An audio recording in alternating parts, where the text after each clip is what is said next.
Good day huli sa inyo mga boss. Ay ari nga haw. At ako'y may ipiplex na naman sa inyo. Iyan haw. Tingnan ninyo ang aking version ng used oil kalam. Iyan ho at ang aking gamit di pinagpaltanan lang sa mga sasakyan. Ay di kayo mapapakinabangan pa nga huli pag sa dami naman. Ari hong ganun kagaling ng apoy. Kabilis uminay. Talagang pag may isinalang na palambutin ay kuwan ay. Sadyang malaking tipid sa gas. Ay di yan nga haw. Aking sisindihan na.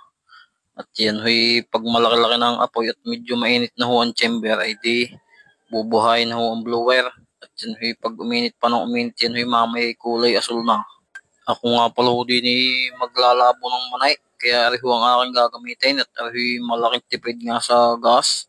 Ay di yan haw. Aking isasalang na. Pag sa bilis naman nga ho uminit niya, tingnan ninyo pag sa ganda ng lingas. Ay arihoy maya talagang bulak ka na eh. Yan ho, tingnan ninyo. Pag ho may mga gayang panlaga, edi yan ko sinasalang. Yun lang ho, maraming salamat.